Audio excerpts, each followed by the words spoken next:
What's up, players? How you guys doing tonight? It's Thursday.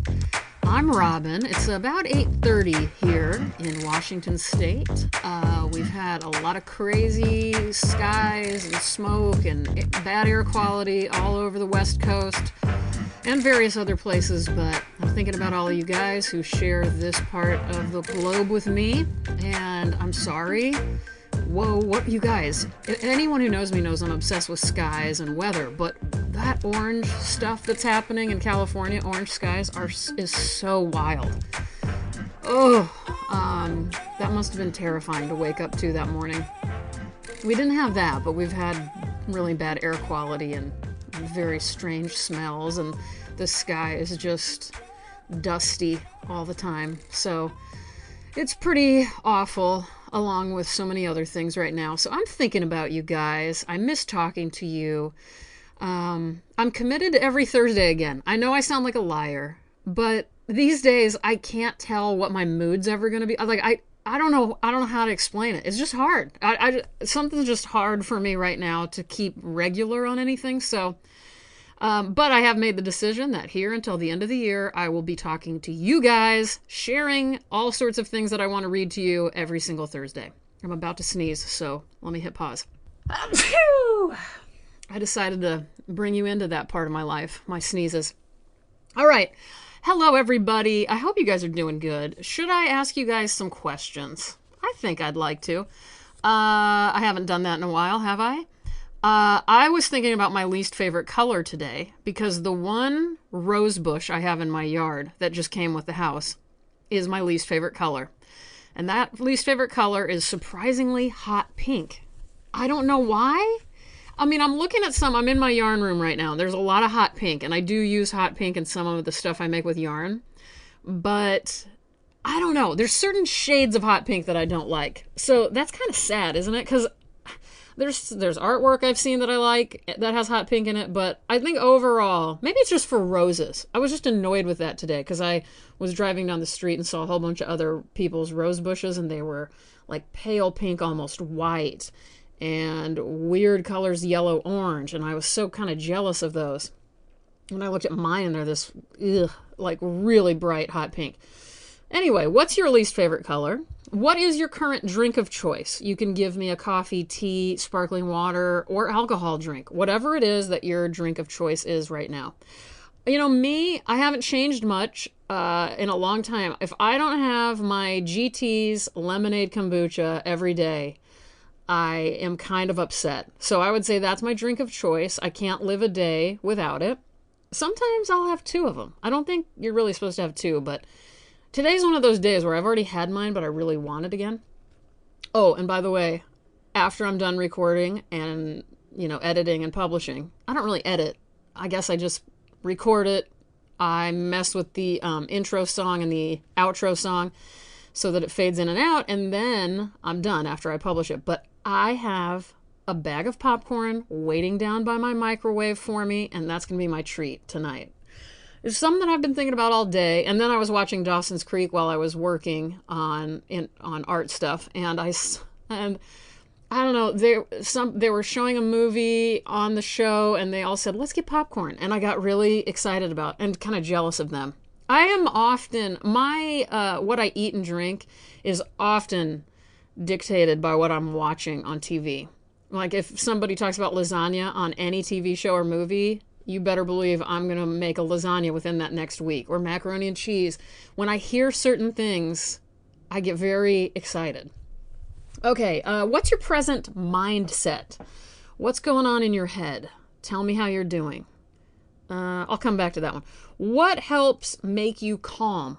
If you're kind of freaking out, what do you do that calms you down? Let me know in the comments below. That's me pretending to be a YouTuber. Should I put this on YouTube as just an audio? Is that anything that anyone would want? Somebody told me recently that I should do that, and it never even occurred to me. Anyway, comment down below, guys. What is your prized possession? Can't be a pet, can't be a loved one. I'm talking inanimate object. I think many of you, if you know me, and you do, and some of you don't, but hello, newcomers. I love you already. Thank you for being here. My prized possession is my Uff ball. which for anyone who doesn't know is a ball of blanket fuzz that I collected and put into a huge ball from from second grade on, really. I kind of stopped after college, but you can imagine how big it is. It was all out of nerves because I threw up in Godfather's Pizza one time and I got convinced that I would throw up again in public if I didn't work on this ball of fuzz. There you go. So my off ball is like a baby. I've moved like a billion times in my life, and I've never once let a moving company or even in the back of a U-Haul take my off ball. It's always like in my seat with me as a passenger type of thing. It's probably not healthy, but it is what it is. Okay, so those are the only I don't know how many that was. 5, maybe 5 questions for you to answer. Least favorite color. Your drink, your favorite drink right now. Your present mindset, your calming, whatever helps calm you down, and lastly, prized possession. Do you guys want to know what I've been up to lately? I'm really excited because first of all, hey, I almost forgot that I need to mention this. I have a show opening in Houston, Texas. So all you Texans who might be in Houston coming up, I have a show opening at Inman Gallery. It opens the 12th, which is Saturday. And so I think you could just sign up for, I'm going to put a link in the description of the podcast with all the information. You can also look at the viewing room if you can't be there. Lots of small drawings available, a couple of large drawings, and I'm very excited about this show. It's called In Pieces on Fire. That's all caps. In Pieces on Fire. No punctuation. All run together. And it has a lot of my Cloudmaker series. So lots of references to clouds and skies from art history and TV shows and all sorts of various things in my own life. I have one that kind of celebrates when I left Texas, but celebrates the one thing I didn't want to leave in Texas was the Texas skies. So you'll see that. It has a cloud drawing of the last cloud I saw as I left the Texas border when I moved. Lots of clouds from both the Museum of Fine Arts in Houston and the Menil collection in Houston.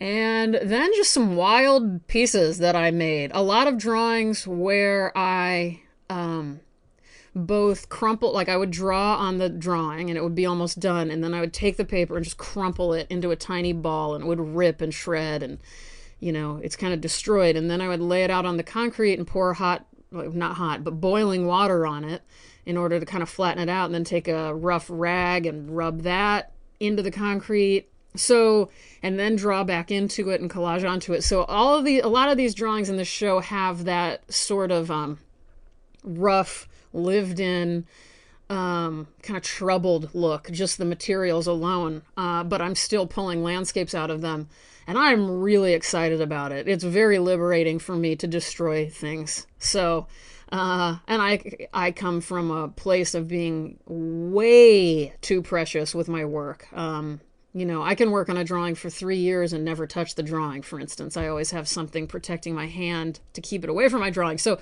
all of this is very exciting. Sorry, I have a loud chair. This is one of those metal folding chairs, which is not good. It feels horrible. I need to get a better chair in here.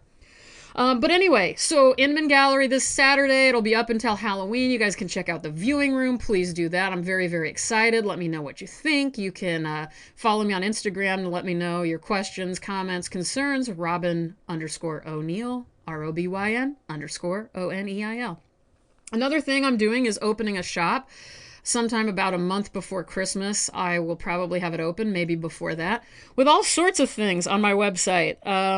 You guys may remember last year I had a lot of crocheted stuff, bags, wallets, I can't remember, wall hangings, all sorts of shit that I made by hand, labored and hurt my hand doing it and loved every minute of it, and lots of colors, very different from my actual work, my drawings, but really fun. And so I'm going to have some handmade books and also some bound books, like a very limited edition of books, which I'm very excited about, all with my own imagery and drawings in it. I'm going to have baby mobiles for like baby rooms, nurseries, adult mobiles. I mean, I always say mobiles, but mobiles. Yeah, like wall hanging ceiling and things that hang from the ceiling, like yarn chandeliers for your office, all sorts of things. And I'm having so much fun. I've just decided I'm dedicating all of my free time to just putting a bunch of cool things on there for you guys. So, I mean, not just, I don't know if any of the podcast listeners will want it.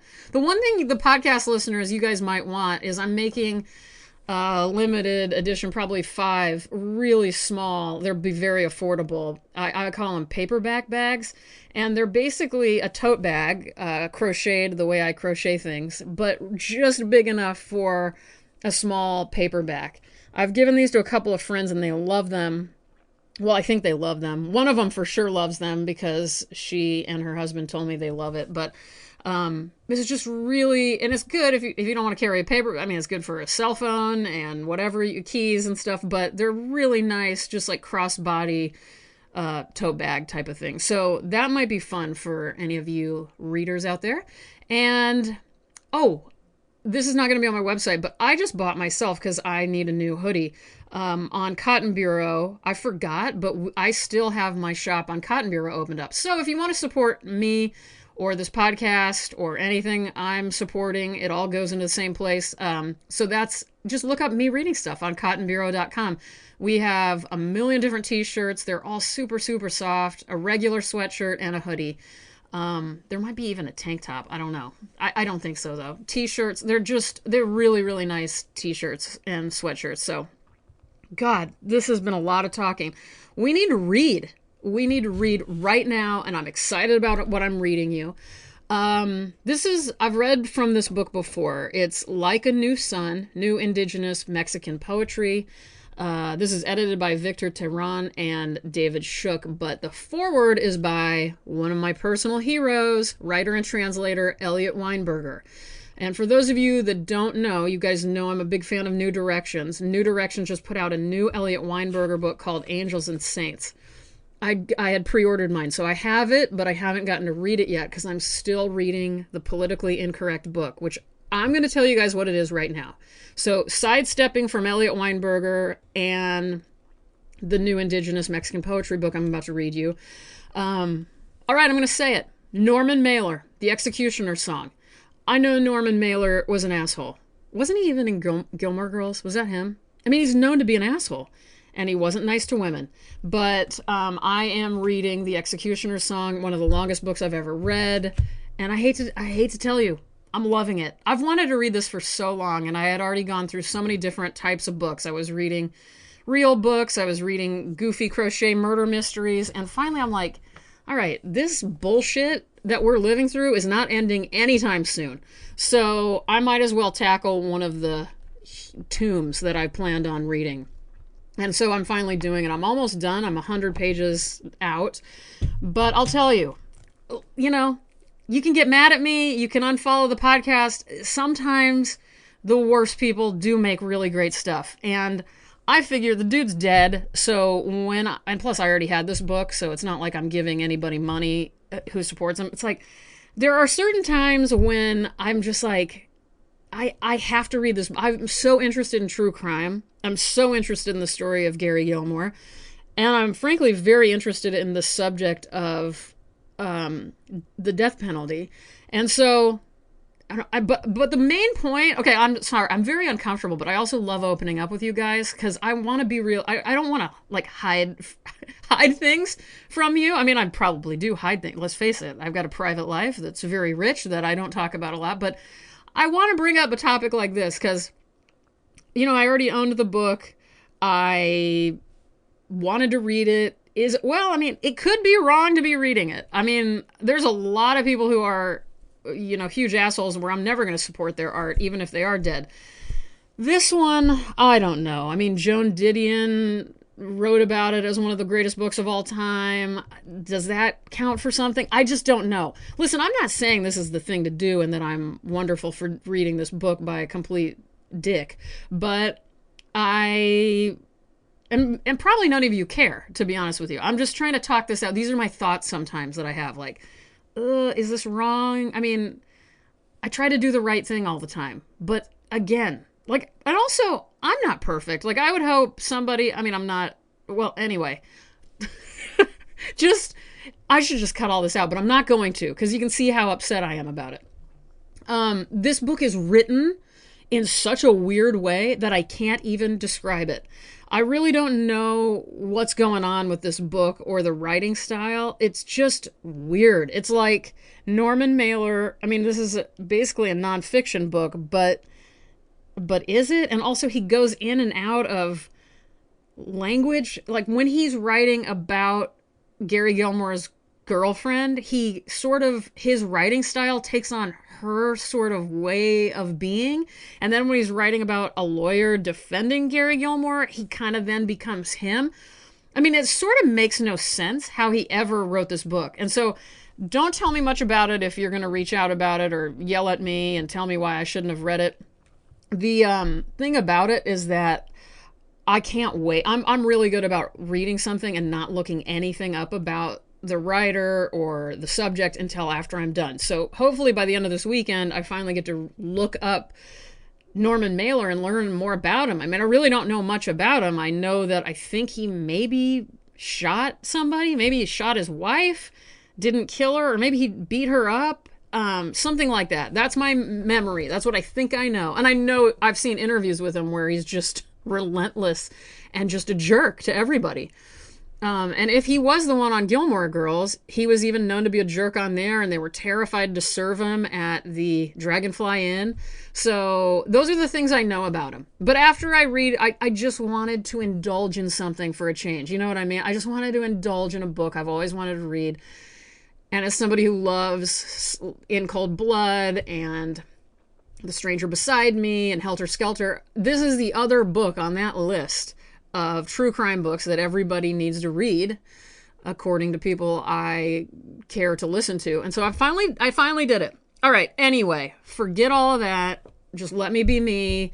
Let me read an asshole's book. But now I'm going to read really good people's book. Anything Elliot Weinberger is tied to, I am already in.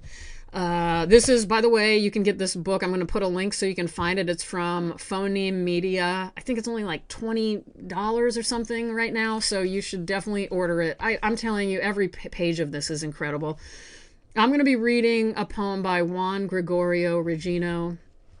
I don't know much about him other than what I found in this book. I know he was born in 1962 in Oaxaca, and he uses native languages from the region he grew up alongside with the dominant Spanish language.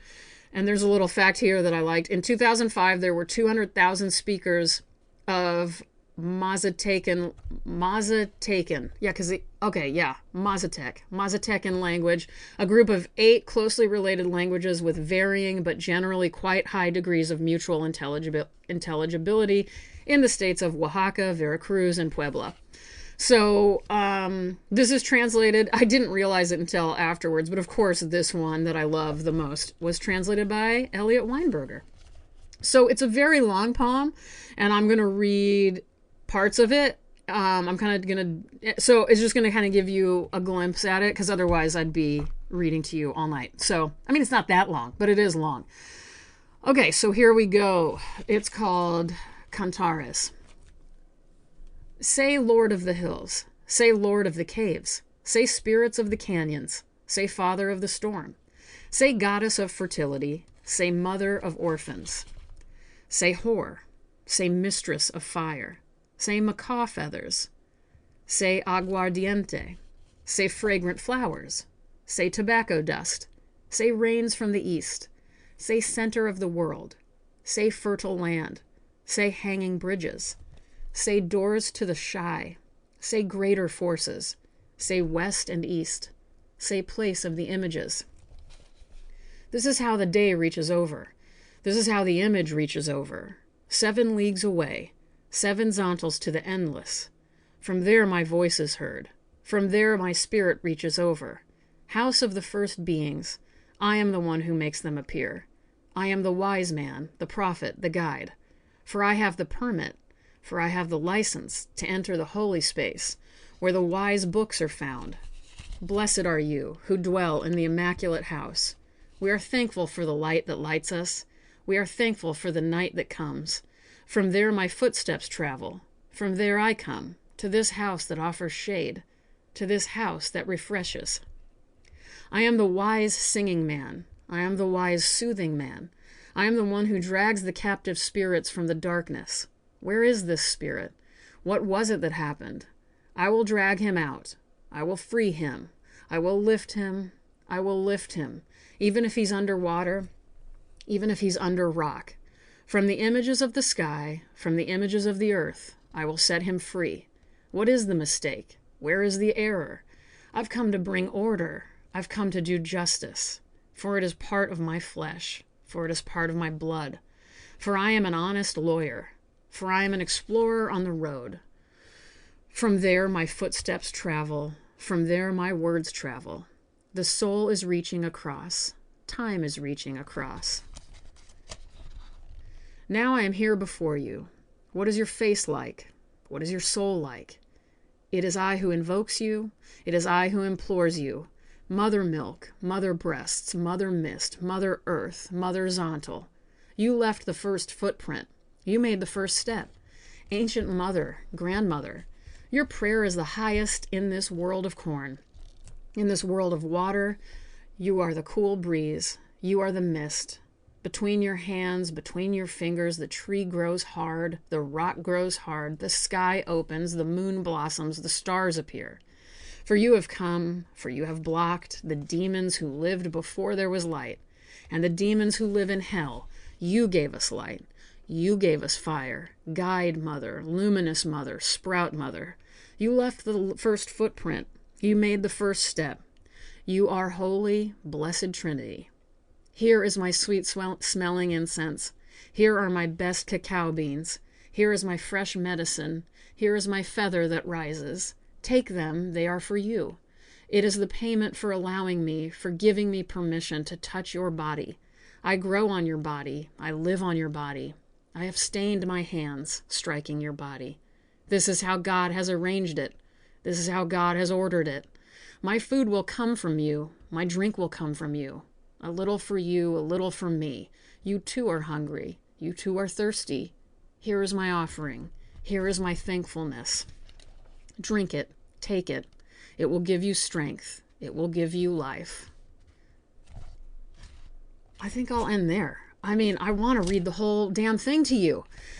Oh, it's so good. This is so good and so strong. And so are all of the other ones by him and the others in here. And go ahead and do a search, if you can, on Podomatic or wherever you listen to this podcast. Do a search on Like a New Sun. And I believe other of these writers will come up, the other ones that I've read on here before. If not, reach out and let me know. That was so exciting. And check out Elliot Weinberger, too. I'll put a link in the description for where you can find that as well. You guys, I've talked a little too long, but that's okay. If you want to be added to any sort of mailing list, I'm going to develop a mailing list that sort of announces all sorts of little things. I mean, I'm barely going to, trust me, with the way I work, that mailing list will maybe get sent out tops 3 times a year. But it will definitely announce when the shop opens up sometime in November. So if you want to be added to that list, just let me know. You can email the podcast here at mereadingstuff@icloud.com and just shoot a quick email with your email in the subject line or quickly thereafter. And we're going to add it to the list so that you can have that info right away. I don't have anything else to say. I'm tired. I love potatoes. I love taking walks. I have a heel bruise right now. Or what are those things called that are on your heel? Stone bruise? Can't get rid of it. My heel hurts all the time. And it has for 2 months. If you have any advice, let me know. Listen, I love you guys. I'm thinking of you. I can't wait to talk to you more and hear from you. And take good care of yourselves. Be good to yourselves and others. Be kind. What else? You know what? Get the hell out of here. You guys have had enough of me. It's time for you to do your thing. Make your own popcorn. Make your own ice cream sundae. Make your own hot tea. Make your own whiskey sour. Can you tell I'm not really a drinker anymore? Whiskey sour? Does anybody do that except, like, 20-year-olds in college? Maybe they do. I have no idea. Anyway, enough of me. You guys, brush your teeth. Get out of here. I love you. Bye.